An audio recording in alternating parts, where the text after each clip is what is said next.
Khilafah, sebuah institusi pemerintahan Islam yang berjalan sejak zaman para sahabat hingga tahun 1924. Ia merupakan sebuah simbol keagungan peradaban Islam selama hampir 1300 tahun. Setelah hampir seabad pasca keruntuhannya, kini ia kembali mencuat sebagai isu yang begitu hangat di tengah masyarakat. Belahan dunia timur dan barat membicarakannya, tak terkecuali di Indonesia.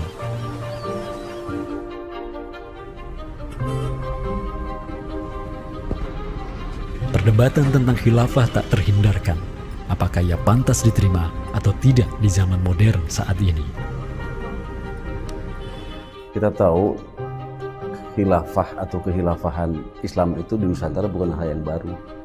Ya, sudah ada hubungan relasi antara kesultanan-kesultanan dan kerajaan Islam Nusantara dengan kehilafahan di Turki Utsmani atau wilayah Arab secara keseluruhan itu sejak abad ke-7.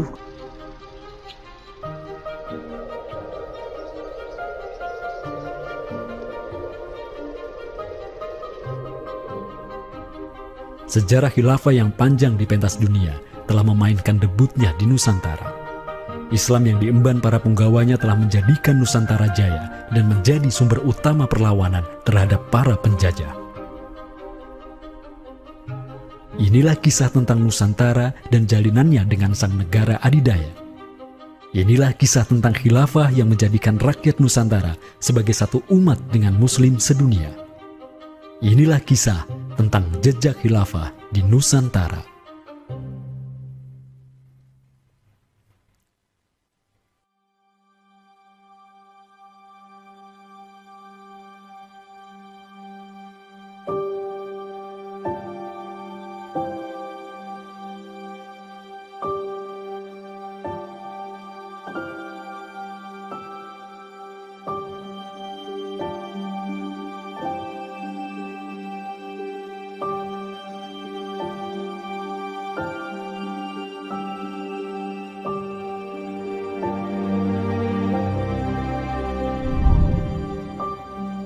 Senin, 12 Rabiul Awal tahun 11 Hijriah, bertepatan dengan tahun 632 Masehi. Seluruh langit dunia dirundung mendung. Semua orang di Madinah menundukkan wajahnya, kosong pandangan seraya bercucuran air mata. Di pagi itu, kabar duka menyeruak ke seluruh negeri. Rasulullah Sallallahu Alaihi Wasallam wafat. Pada saat Rasulullah SAW wafat, Abu Bakar itu berkhutbah. Abu Bakar mengatakan begini, Ya ayuhan nas, inna Muhammadan qad mata, wala budda lihada dini man yakumu bihi. Kata Abu Bakar begitu. Wahai manusia, sesungguhnya Muhammad sudah wafat, dan urusan agama ini harus ada yang mengurusnya. Setelah Abu Bakar menyampaikan demikian, para sahabat pun segera bersepakat untuk mencari dan memilih Khalifatur Rasulillah, seorang pengganti Nabi, untuk menjaga agama dan menjalankan urusan dunia. Mereka bahkan lebih menyegerakan urusan ini ketimbang menyegerakan pemakaman jasad Rasulullah SAW yang mulia, menandakan bahwa urusan kepemimpinan untuk kaum muslimin pasca wafatnya Nabi merupakan perkara yang amat mendesak. Karena itu Sayyidina Umar juga mengatakan, La islama illa bil jamaah, wala jama'atan illa bil imarah, wala imaratan illa bil ta'ah. Umar juga memahami sebagaimana yang dipahami oleh Abu Bakar. Islam ini tidak akan kuat kecuali dengan adanya jamaah, dengan adanya persatuan. Dan tidak mungkin umat ini bisa bersatu kecuali dengan adanya imarah, adanya khilafah, adanya kepemimpinan. Dan tidak mungkin adanya imarah kecuali dengan adanya ketaatan. Jadi para sahabat itu paham itu. Kemudian para sahabat itu juga menjalankan apa yang diperintahkan Nabi dalam hadis yang lain. Apa kata Rasulullah? Alaikum bisunnati. Kalian harus pegang teguh sunnahku. Wa sunnatil khulafa'ir rasyidin al-mahdiyyin min ba'di. Dan sunnah para khalifah rasyidin al-mahdiyyin min ba'di, mendapatkan petunjuk setelahku. Kemudian Nabi mengatakan, Addu alaiha bin nawajidi. Kalian harus gigit sunnah itu dengan menggunakan gigi geram dan jangan dilepaskan. sunnah yang ditinggalkan oleh para khulafaur rasyidin itu apa? Pertanyaannya begitu. Jawabannya tidak lain adalah khilafah itu, sistem khilafah itu. Maka di Saqifah Bani Sa'idah bersepakatlah kaum muslimin untuk memilih Abu Bakar sebagai khalifah pertama untuk mengatur negara mereka yang disebut sebagai khilafah Islamiyah. Negara khilafah di bawah kepemimpinan Abu Bakar dan khalifah-khalifah setelahnya, Umar bin Khattab, Utsman bin Affan, dan Ali bin Abi Thalib cepat sekali berkembang. Mereka memperluas wilayah khilafah hingga mendobrak dua negara adidaya saat itu, Kekaisaran Persia dan Imperium Romawi. Semua aktivitas ekspansi tersebut merupakan realisasi kebijakan politik luar negeri khilafah Islamiyah, dakwah, dan jihad. Sementara di Timur Tengah sedang terjadi revolusi tauhid yang luar biasa dengan munculnya negara adidaya baru yang bernama Khilafah Islamiyah. Jauh di sebelah timur, terbentang sehamparan kepulauan yang teramat luas wilayahnya. Masing-masing pulau ini begitu hijau hutannya, mata air mengalir dengan begitu derasnya, disertai kekayaan alam yang melimpah ruah jumlahnya, baik di bawah maupun di atas tanah, baik sebelum maupun selepas pantai. Negeri itu dikenal sebagai Nusantara. Diapit oleh dua benua dan dua samudra, amatlah strategis posisi wilayah Nusantara, menjadikan ia sebagai pelabuhan dagang yang ramai, tempat bertemunya bangsa-bangsa dunia. Kala itu, belumlah penduduk di Nusantara mengenal Islam, sementara kehidupan mereka sedang diselimuti oleh kegelapan. Namun, tatkala Islam sedang membara di Timur Tengah, tentu sampailah pengaruhnya ke Nusantara.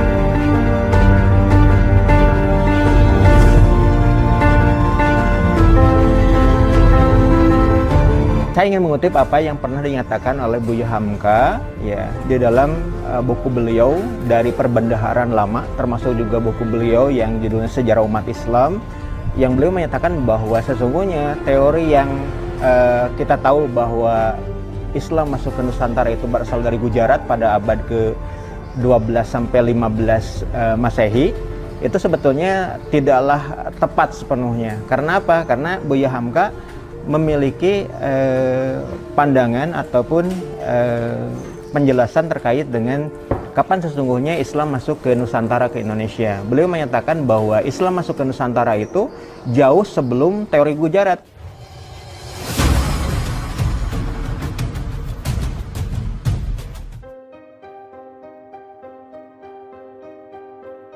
Di bawah pemerintahan Khulafaur Rasyidin yang wilayahnya membentang dari Afrika Utara sampai Persia, perdagangan kaum muslimin berkembang pesat dengan dikuasainya pelabuhan-pelabuhan strategis di Samudra Hindia. Hubungan diplomatik dan komersial pun terjalin dengan sejumlah kerajaan dari India sampai Cina. Sui Tang Xiu, sebuah kronik kuno dari dinasti Tang di Cina mencatat, telah datang serombongan utusan khilafah ke hadapan penguasa Cina di tahun 651 Masehi, di mana tahun tersebut merupakan masa Khalifah Utsman bin Affan. Hubungan khilafah dengan dunia timur terus berlanjut sampai di mana khilafah beralih ke pemimpinannya di bawah otoritas Bani Umayyah. Apabila hubungan negara khilafah dengan kekaisaran Cina sudah terjalin sejak masa Khulafaur Rasyidin melalui jalur laut, tentulah utusan khilafah akan melalui wilayah Nusantara yang menjadi penghubung antara Timur Tengah dan Asia Timur. Dan di ujung paling barat wilayah Nusantara, terdapat pulau besar yang kala itu dikenal oleh bangsa Arab sebagai Sribuza, pelafalan mereka untuk menyebut kerajaan Sriwijaya. Pelabuhan-pelabuhan di kerajaan Sriwijaya senantiasa menjadi titik transit setiap kapal yang hendak melanjutkan perjalanannya. Tentu, penguasa Sriwijaya akan menyadari keberadaan pelayar-pelayar muslim yang singgah di wilayah kekuasaannya. fakta bahwa kerajaan Maharaja Indravarman di Sriwijaya itu ada komunikasi dengan Daulah Umayyah, mengirim surat 2 kali yang isi suratnya itu dari raja dengan 1000 gajah ya dan sebagainya, yang menunjukkan surat menyurat seabad itu yang menunjukkan ada hubungan kekhilafahan dengan Nusantara. Dan secara historis ya sangat logis ketika itu superpower dunia adalah khilafah. Surat yang dikirim oleh Maharaja Sri Indrawarman dari Sriwijaya tersebut dialamatkan ke Damaskus, ibu kota Khilafah Umayyah yang saat itu dipimpin oleh Khalifah Umar bin Abdul Aziz. Dalam surat itu disebutkan, min malikil amlak alladhi huwa ibnu alfi malik walladhi tahtahu bintu alfi malik walladhi fi marudatihi alfu filin walladhi lahu nahrani yumbitani al-auda wal-allawha wal-jawza wal-kafura alladhi yujadu rihuhu ala masirati 12 milan ila malikil arab alladhi la yushriku billahi syai'an. Amma ba'du, fa inni qad ba'athtu ilayka bihadiyatin wa ma hiya bihadiyatin walakinnaha tahiyatun wa ahbabtu an tab'atha ilayya rajulan yu'allimuni al-islama wa yuwaqqifuni ala hududihi wassalam. Maka di bawah kepemimpinan sang Khalifah Umar bin Abdul Aziz, khilafah menyebarkan rahmatan lil alamin ke segala penjuru dunia, termasuk Nusantara.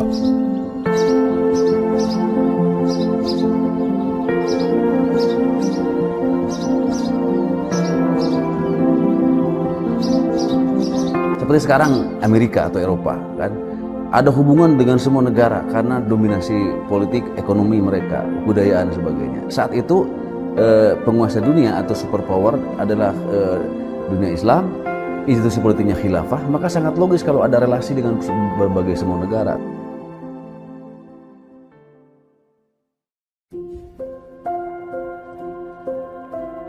Tahun 1258, dari arah timur datanglah segerombolan pasukan yang mengerikan. Tubuh mereka besar-besar bak raksasa, berkulit kuning dan begitu mahir berpanah dan mengendarai kuda. Inilah pasukan Mongol yang datang dari utara Cina. Khalifah Al-Musta'sim itu dibunuh oleh Hulagu Khan, ya, pemimpin tentara Mongol. Kemudian pasca penaklukan Baghdad, itu Baghdad menjadi kota kosong, ya. Penduduknya dibantai, khalifah dibunuh, ya. Kotanya dibakar, perpustakaannya dihancurkan, wah pokoknya kacau sekali lah. Nah, tapi ternyata banyak keluarga Abbasiyah, ya, dinasti Bani Abbasiyah yang dia itu selamat dari pembantaian orang-orang Mongol, dan mereka itu akhirnya berdiaspora, mengungsi, ya. Ada yang berdiaspora, ada yang mengungsi ke Hijaz, ada yang mengungsi ke daerah Najd, ya, ada yang mengungsi ke daerah Mesir. Ada satu keturunan Abbasiyah, Bani Abbasiyah, yang dia itu mengungsi sampai ke Aceh, gitu. Dimana Aceh itu dulu, ya, negara yang berkuasa di sana adalah Samudra Pasai.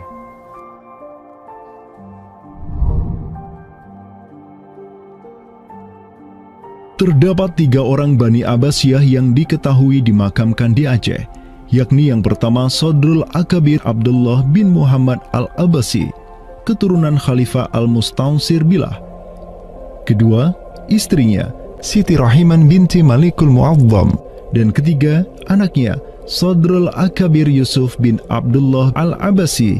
Mereka bertiga dimakamkan di kompleks yang sama. Yang paling monumental, yang paling besar di sini kita lihat adalah seorang tokoh yang memiliki predikat As-Sadr Al-Kabir ataupun pengawal para pembesar yang derajatnya mungkin setingkat dengan Perdana Menteri. Beliau bernama Abdullah bin Muhammad bin Abdul Qadir bin Abdul Aziz bin Al-Mansur Abi Ja'far Al-Abbasi, yang mana genetika beliau yang daripada Al-Mansur ini sendiri yang merupakan kakek buyut daripada Abdullah ini adalah seorang khalifah dari Bani Abbasiyah. Bani Abbas ini yang terkubur di Aceh, ya, Lok Sumawe ini, ayahnya ini, ya, Muhammad bin Abdul Qadir.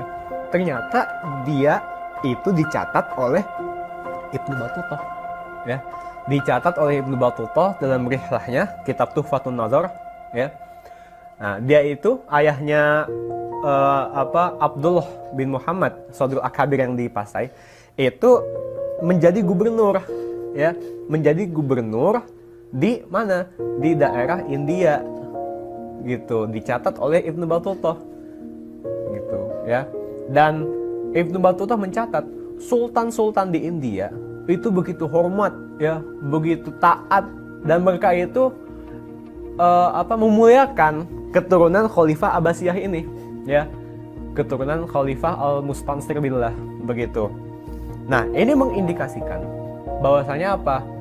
Sultan-sultan India itu begitu memuliakan, dan mereka itu dalam satu riwayat lain juga membaiat Khalifah Abbasiyah yang ada di Mesir.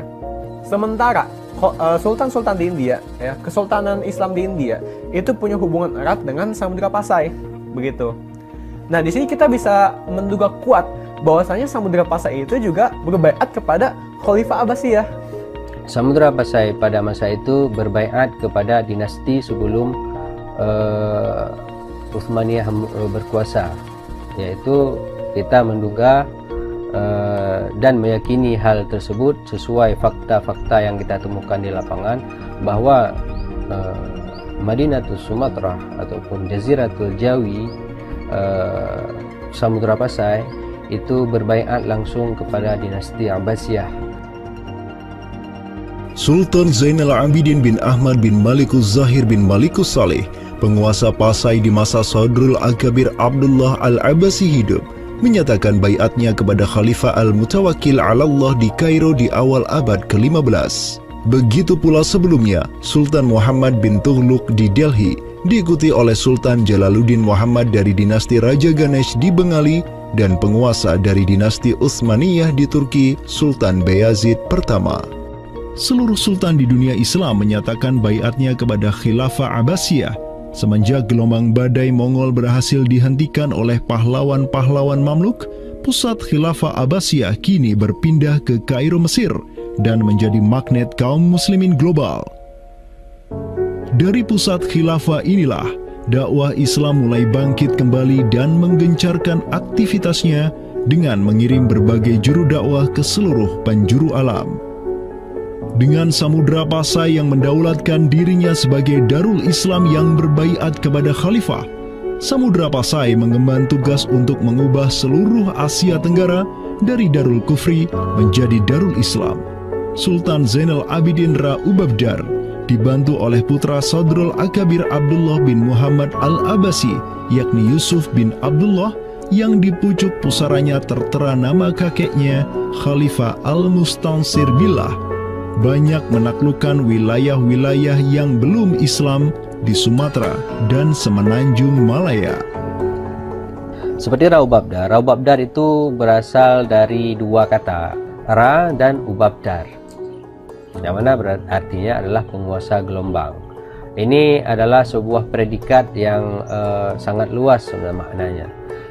Sesuai dengan masa yang ditorehkan pada waktu tersebut, bahwa Sultan Zainal Abidin Ra Ubabdar bin Ahmad bin Muhammad bin Al-Malik Al-Salih ini adalah salah satu masa kegemilangan Samudra Pasai, yang mana kita ketahui setelah masa tersebut yang memimpin Kesultanan Sumatera adalah anak keturunan daripada beliau ini, yang jumlahnya sampai 11 orang sultan. Bergerak dan terus bergerak itu meluaskan dakwah Islamnya sampai ke pulau-pulau. Itu masa Zainal Abidin Ra Ubabdar, terutama penakluk gelombang yang dijuluki beliau itu melebarkan sayap itu sampai ke seluruh Asia Tenggara. Digelarilah Sultan Zainal Abidin Pasai dengan sebutan Ra Ubabdar, bahasa Persia untuk gelar sang penakluk gelombang, karena dengan arungan pasukannya yang luar biasa di atas gelombang laut Nusantara, Ia membuka banyak sekali wilayah, seperti Malaka misalnya, di mana di sanalah Sultan Zainal Abidin Ra Ubabdar menempatkan putranya Sultan Mansur sebagai penguasa Darul Islam Malaka. Kesultanan Samudra Pasai banyak pula mengirimkan juru dakwahnya untuk meminta penguasa-penguasa Nusantara lain agar menerima Islam. Salah satu juru dakwah tersebut dikirim ke Jawa Timur, pusat pemerintahan rezim yang mendominasi wilayah Nusantara saat itu, Kerajaan Majapahit.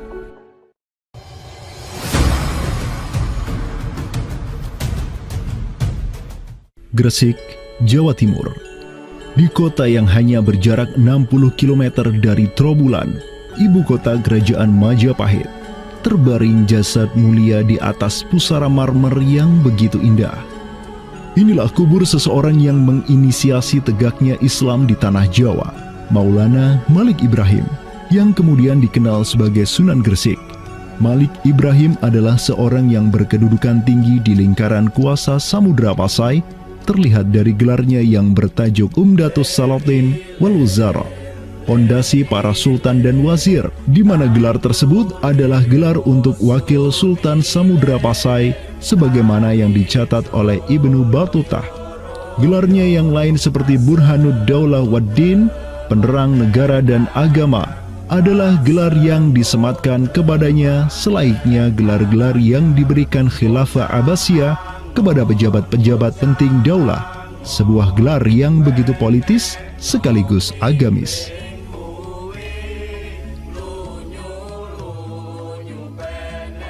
Maulana Malik Ibrahim dikirim oleh Pasai untuk mendakwahkan Islam kepada rakyat dan para penguasa Majapahit. Banyak orang-orang dari kesultanan ini, Kesultanan Samudra Pasai, yang itu berbaiat langsung ke khalifah, itu mengirim orang-orang atau orang-orang Pasai itu banyak bermigrasi ke daerah-daerah lain di Nusantara. Misalkan ya, kalau kita perhatikan makam tertua, ya salah satu makam tertua di Jawa yang sekarang terletak di Gresik, siapa orangnya? Ya, pemilik makam ini itu adalah Maulana Malik Ibrahim. Maulana Malik Ibrahim, ya, kalau kita perhatikan makamnya yang di Gresik itu sama persis gayanya dengan apa? Dengan makam-makam yang ada di Pasai, begitu. Nah, ini merupakan bukti bahwasanya Sunan Gresik itu pernah ada di Pasai, ya, dan dia itu ya tahu sendiri lah, ya, bahwasanya Maulana Malik Ibrahim yang kemudian dikenal juga sebagai Sunan Gresik itu merupakan salah satu dari Wali Songo. Bersama kakek, paman, keponakan, cucu cicit dan murid-murid pilihannya yang kemudian disebut Wali Songo, Maulana Malik Ibrahim berdakwah di Jawa dan menyebarkan Islam di kalangan penduduknya. Mereka mendapat sokongan penuh dari negara yang berkuasa di Samudra Pasai, kesultanan yang berbaiat kepada Khilafah Abbasiyah. Dakwah mereka terus berkembang, perlahan namun pasti, dan mulai melumat persendian kuasa Majapahit yang mulai keropos akibat kekacauan internal mereka sendiri.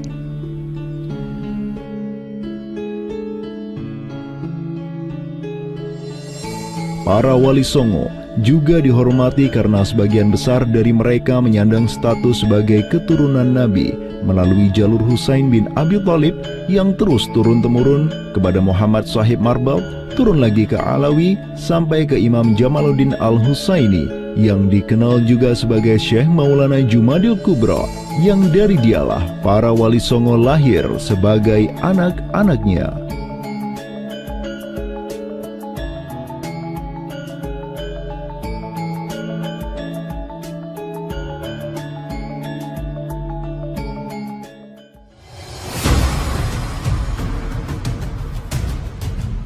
Bertolak dari Gresik, dakwah para wali menyebar ke kota-kota lainnya di Pulau Jawa, bahkan sampai keluar Jawa seperti Maluku, Ternate, Makassar, Kalimantan, dan sebagainya.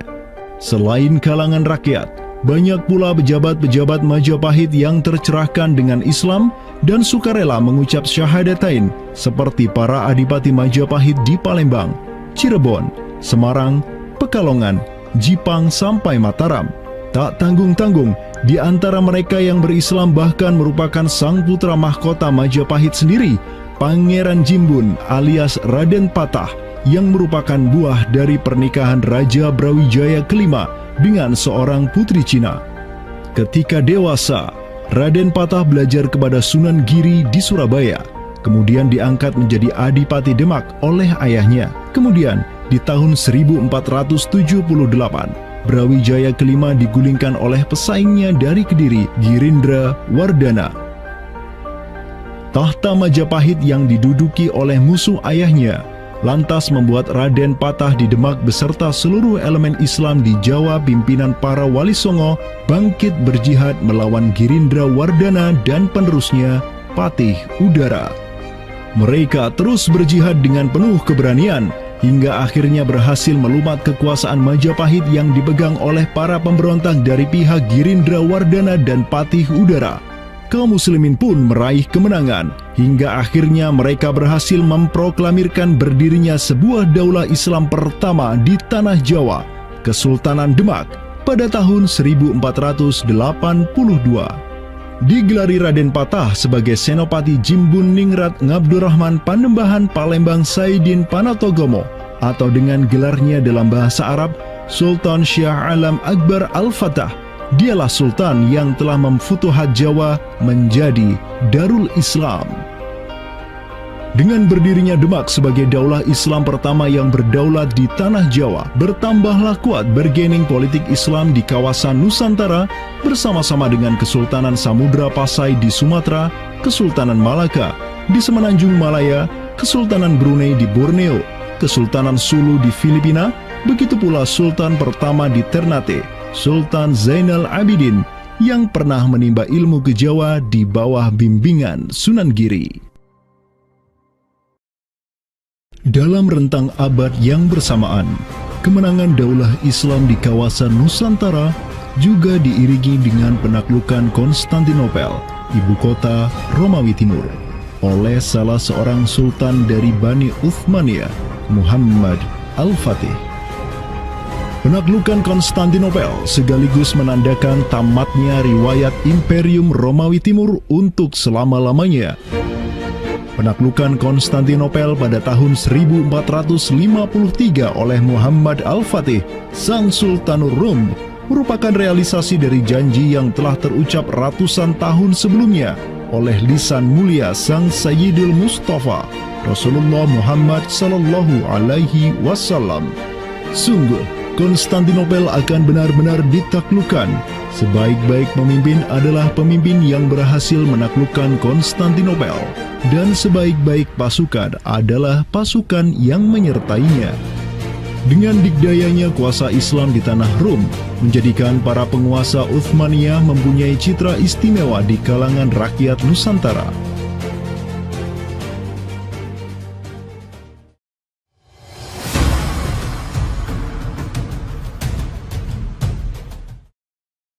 Namun demikian, dikala penaklukan demi penaklukan sedang digencarkan oleh tentara Islam mulai dari Rum sampai ke Nusantara, penaklukan yang sama juga digencarkan oleh tentara Kristen di ujung paling barat dunia Islam, Andalusia.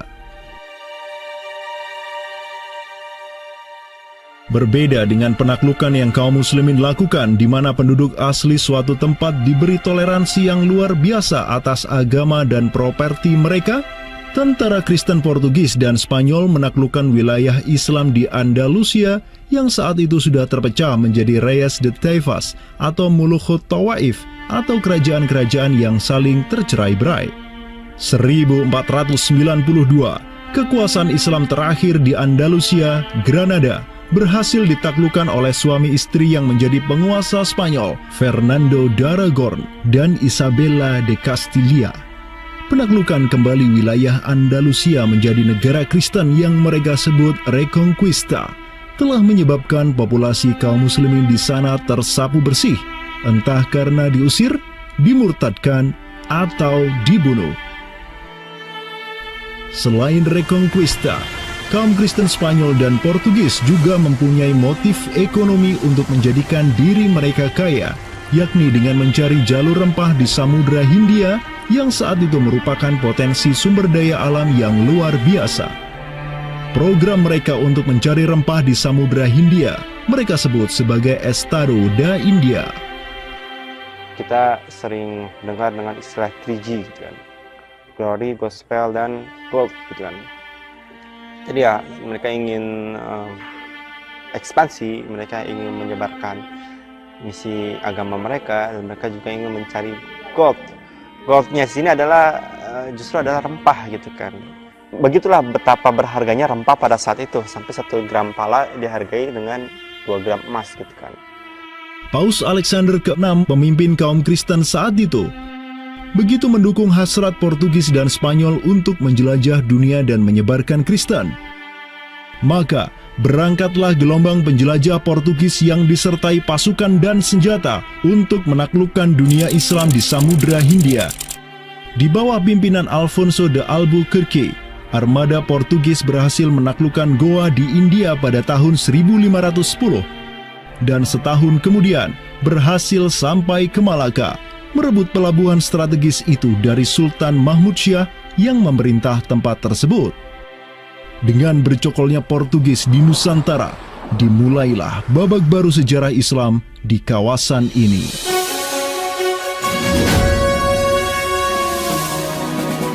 Sementara di Nusantara tengah berlangsung gejolak dengan hadirnya Portugis yang berpusat di Malaka, cucu dari Sultan Muhammad Al-Fatih dari Bani Uthmaniyah, yakni Sultan Selim pertama, berhasil meluaskan pengaruh dan kekuasaannya di dunia Arab. Pada tahun 1517, beliau berhasil merebut Suriah, Mesir, dan Hijaz dari kepenguasaan kaum Mamluk. Khalifah Al-Mutawakkil 'alallah ketiga dari Bani Abbasiyah beserta Syarif di Makkah kini menyerahkan kepemimpinan umat Islam sedunia dan pelayanan 2 kota suci kepada Sultan Salim pertama, penguasa Uthmaniyah yang bukanlah mereka berdarah Arab. Perlu dicatat bahwa penjelasan tentang Al-A'immatu fi Quraisyin itu, kalau kita merujuk kepada kitab Ar-Rawdah, Rawdatul Talibin wa Umdatul Muftin, memang ada hal yang menarik di sini. Di satu sisi ada mengatakan bahwa syarat khalifah itu harus Quraisy. Tetapi Imam Nawawi sepakat ketika katakanlah dari Quraisy tidak ada, terus diambilkan dari mana? Maka kemudian disebutkan di situ ya di luar Quraisy, bisa dari bani ini itu yang disebutkan di dalam kitab Allah. Karena itu sebenarnya syarat al-a'immah fi Quraisyin itu bukan syarat yang wajib, tetapi difahami di sini berdasarkan penjelasan yang diantaranya disebutkan dalam kitab Allah tadi, itu adalah merupakan syurut afdaliyah. Maka semenjak tahun 1517, kepemimpinan khilafah beralih ke Bani Uthmaniyah. Selim pertama dan anak keturunannya kini didapuk sebagai Khalifatul Muslimin, Amirul Mukminin, Khadimul Haramain, Al-Ghazi fil Bahraini wal Bahraini, Zilullah fil Alam, Padisyah wa Khilafat Penah. Wilayah Khilafah Uthmaniyah terus merangsek Eropa, dan merekalah yang menguasai Laut Mediterania dan juga Laut Merah.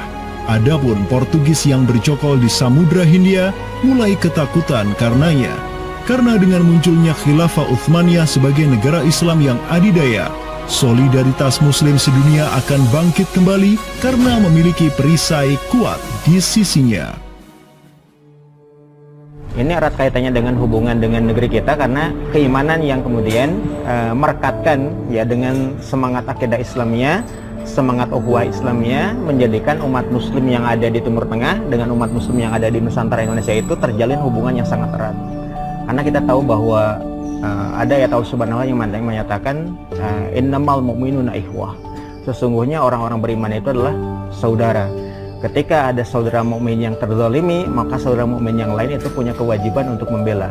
Demikian pula ketika muslimin Nusantara itu terzalimi dengan adanya penjajahan, dengan adanya imperialisme yang dilangsungkan oleh orang-orang kafir penjajah, baik itu oleh Portugis, Spanyol, Inggris, Prancis ataupun Belanda ya. Maka kemudian Muslim yang ada di Timur Tengah yang pada waktu itu masih memiliki kepemimpinan yang tunggal untuk seluruh dunia, yaitu khalifah, itu juga turut ya memperhatikan, turut mendukung, turut memperjuangkan pembebasan ataupun kemerdekaan bagi bangsa Muslim Nusantara. Kenapa? Ini semangat jihad di antara kaum Muslim yang dihubungkan dengan semangat keimanan atau akidah Islam yang tadi. Kenapa? Yang namanya mukmin itu adalah kal jasadil wahid, ya, satu tubuh. Ketika bagian tubuh yang lain itu teraniaya, maka tubuh yang lain pun punya kewajiban untuk membelanya ataupun juga ikut merasakan penderitaan yang dialami oleh bagian tubuh kaum Muslim yang lain.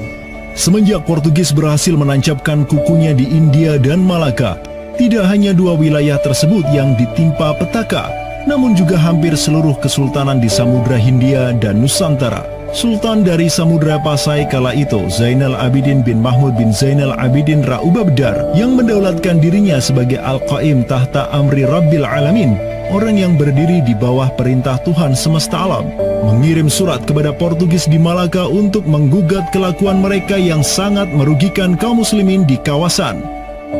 Namun apalah daya, Sultan Zainal Abidin yang ini kemudian dikenal sebagai penguasa terakhir Pasai, karena setelah ia wafat pada tahun 1517, bala tentara Portugis datang ke Pasai dan menaklukkan kesultanan Islam pertama di Nusantara itu dengan penuh tipu daya. Tak hanya Pasai yang berhasil ditiadakan, Portugis juga mampu menahan serangan pasukan Islam dari Demak sampai Sultannya Patiunus bin Raden Patah syahid di Lumat Muntahan Meriam Portugis pada tahun 1521. Dengan diplomasinya yang jelas, Portugis juga menjalin kerjasama dengan kerajaan Pajajaran di Jawa Barat pada tahun 1522. 2 tahun berikutnya, kota Blambangan, Panarukan, dan Kediri yang masih menjadi basis kekuatan Hindu di Jawa menawarkan kerjasama dengan Portugis. Maka, Portugis banyak sekali mendapat aliansi sesama kafir yang berada di berbagai wilayah di Nusantara untuk bersatu padu menghantam kekuatan politik Islam yang baru tumbuh di Pulau Jawa. Bahkan di Maluku pun Portugis berhasil menancapkan kuasanya semenjak tahun 1536. Berkaca pada kelakuan Portugis yang memerangi umat Islam di Samudra Hindia dan Nusantara, Sultan Sulaiman Al-Qanuni, sang Khalifah Uthmaniyah yang berkuasa sejak tahun 1520, menyatakan peperangan terbuka kepada penguasa Portugis yang berkedudukan di Lisbon, Dom Sebastião. Telah dilaporkan kepada saya bahwa jamaah haji dan para pedagang muslim yang datang dari India melalui laut telah dianiaya. Jika engkau masih membangkang, maka dengan bantuan Allah yang Maha Agung, kami akan melakukan segala yang diperlukan untuk memulihkan ketertiban di negeri-negeri itu, dan tiada guna lagi bagi engkau untuk memprotesnya.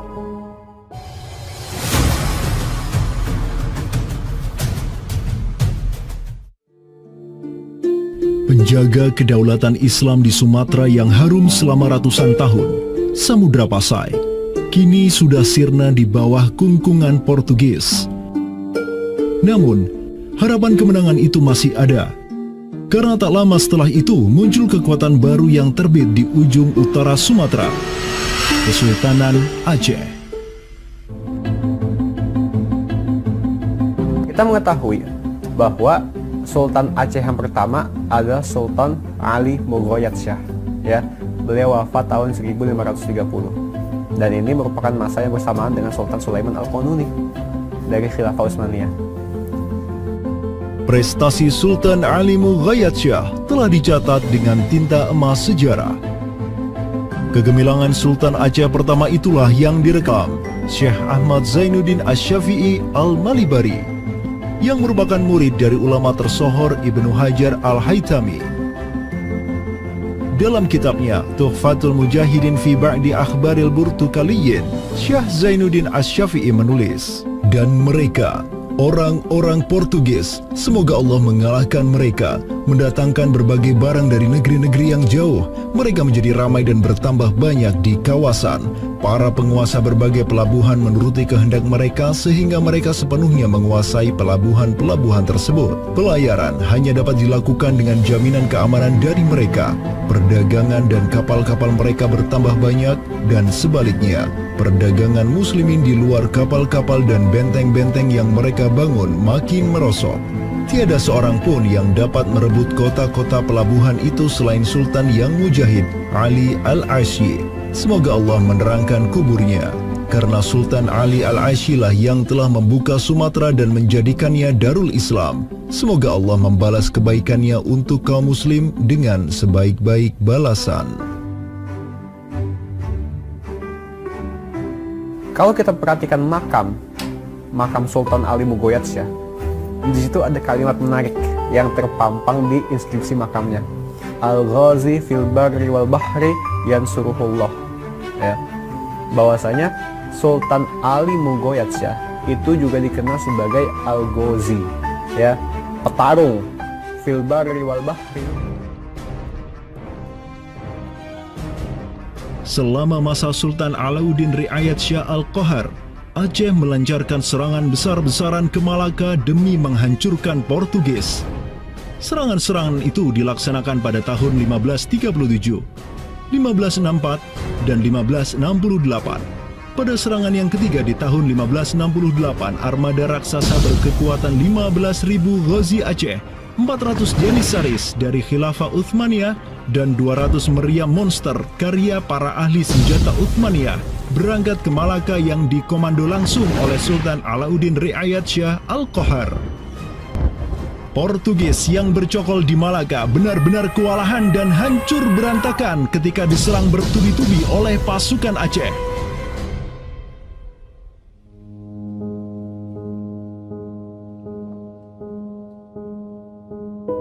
Walau demikian, Portugis berhasil bertahan karena dibantu oleh sekutu-sekutunya dari Johor dan Kedah. Banyak korban yang berjatuhan baik dari pihak Aceh maupun pihak Portugis. Begitu pula ada beberapa Janissaris Uthmaniyah yang turut gugur dalam jihadnya di kawasan Nusantara ini.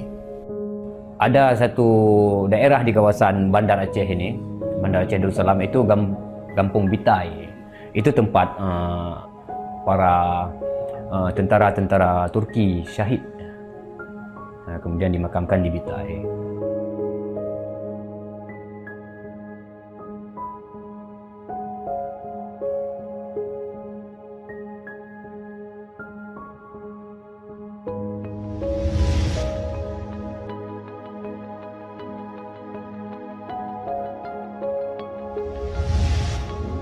Mungkin kita melihat juga dari segi numismatik atau mata uangnya, banyak sekali dirham-dirham Turki Utsmani kita temukan di sini. Ini adalah Gampung Pande, sebuah rawa kumuh yang terletak di tepi pantai Kutaraja, Banda Aceh. Semenjak tahun 2006, tempat ini sudah dijadikan sebagai tempat pembuangan akhir untuk sampah dan tinja. Kemudian sempat pula ingin dibangun di atasnya instalasi pengolahan air limbah atau IPAL oleh Pemda setempat. Namun siapa sangka, di tempat yang nasibnya begitu menyedihkan hari ini, di tahun 2013 lalu, telah ditemukan tidak kurang dari 6.000 keping dinar dan dirham yang dicetak oleh Khilafah Utsmaniyah dan Kesultanan Aceh. Dari Sultan Sulaiman Al-Kanuni kita temukan di sini. Kemudian Sultan Murad juga kita temukan di sini. Gampung Pande yang merupakan salah satu kawasan Islam tertua di Aceh, di mana di sanalah terdapat ribuan makam tokoh-tokoh penting Islam yang datang dari seluruh penjuru negeri. Dan beginilah nasibnya sekarang, terhinakan oleh orang-orang yang melupakan sejarah besarnya, tak tersentuh oleh peradaban modern yang durhaka kepada sejarah Islamnya.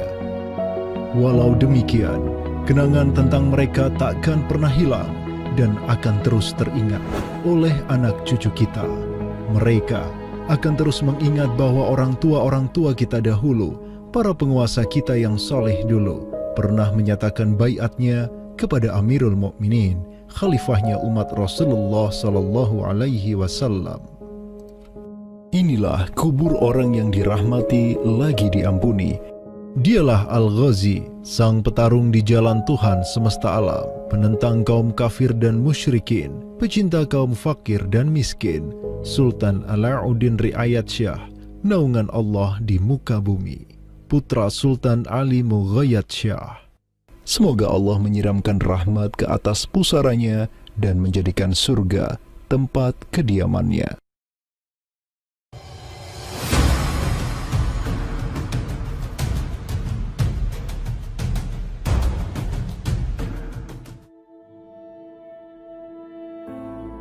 Seiring angin Katulistiwa yang terus merayu, gelora Islam juga terus melaju dari Aceh, Jawa, dan terus menyusur ke arah timur sampai ke Jaziratul Muluk, Kepulauan Raja-Raja.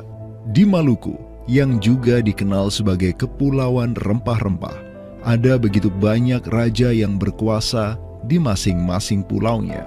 Namun, semenjak Zainal Abidin, penguasa Ternate yang masuk Islam dan belajar kepada Sunan Giri di Jawa, Ternate langsung memproklamirkan dirinya sebagai negara Islam.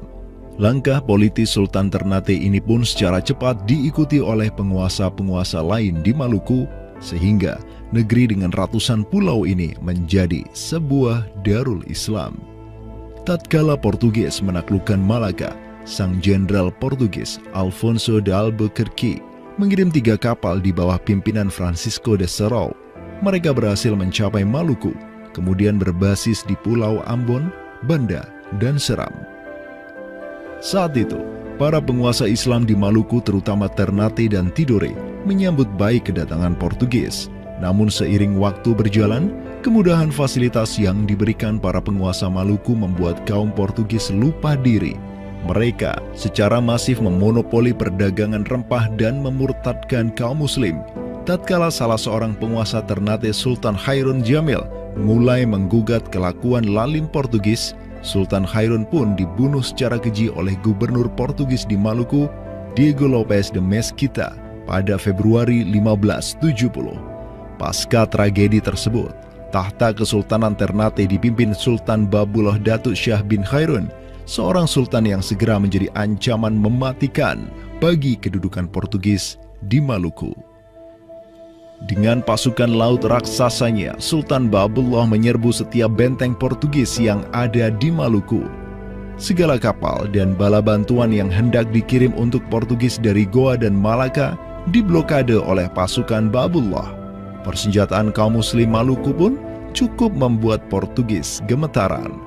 Karena selain menggunakan panah, tombak, dan pedang, Sultan Babullah juga menggunakan meriam monster hasil buah tangan Janissaris Utsmaniyah.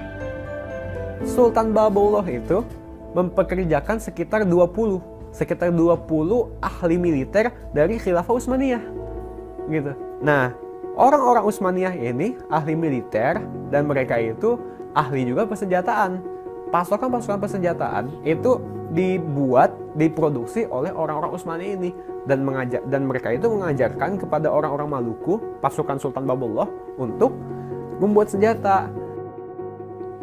20 orang Utsmaniyah ini merupakan sebuah tim ahli senjata yang menjadi bagian dari pasukan Khilafah Utsmaniyah yang dikirim Khalifah Selim II kepada Sultan Alauddin Riayat Shah Al-Qahar di Aceh. Dengan pengalaman yang mereka dapatkan setelah membantu Sultan Aceh berjihad melawan Portugis di Malaka, 20 Janissaris ini melanjutkan perjalanan mereka dari Aceh menuju Ternate. Peperangan dan pengepungan pasukan Babullah untuk menyerang Portugis yang bersembunyi di benteng-benteng mereka terus berjalan selama 5 tahun, dari tahun 1570 sampai tahun 1575. Akibat pengepungan tersebut, kaum Portugis amat menderita dengan kelaparan, sampai-sampai mereka memakan anjing, tikus, sampai cicak demi bertahan hidup. Hingga akhirnya pada 27 Desember 1575, Portugis mengibarkan bendera putih. Mereka pergi dari Maluku untuk selama-lamanya dengan rasa malu yang tiada terperi. Sultan Babullah yang terus berkuasa sampai tahun 1583 terus mengekspansi banyak wilayah di timur Nusantara untuk menjadi Darul Islam. Raja Makassar, Karaeng Bonto Langkasa, berhasil Ba'abullah Islamkan sehingga Makassar menjadi Darul Islam. Begitu pula dengan Luwuk, Banggai, Mindanao, Nusa Tenggara, Aru, Halmahera, Jailolo, Bacan, hingga Papua. Semuanya tunduk kepada Sultan Ba'abullah sehingga ia dijuluki sebagai penguasa 92 pulau. Dengan prestasi yang demikian luar biasa, tentu Ba'abullah tidak berdiri sendiri. Ada ikatan solidaritas dengan sultan-sultan Aceh, Jawa, sampai Filipina. Ikatan sebagai satu umat. Ikatan dengan satu akidah, akidah Islam. Ikatan dengan satu semangat, semangat jihad. Dan ikatan dengan satu kepemimpinan. Karena seluruh sultan di Nusantara tunduk dan begitu hormat pada Khilafah Utsmaniyah.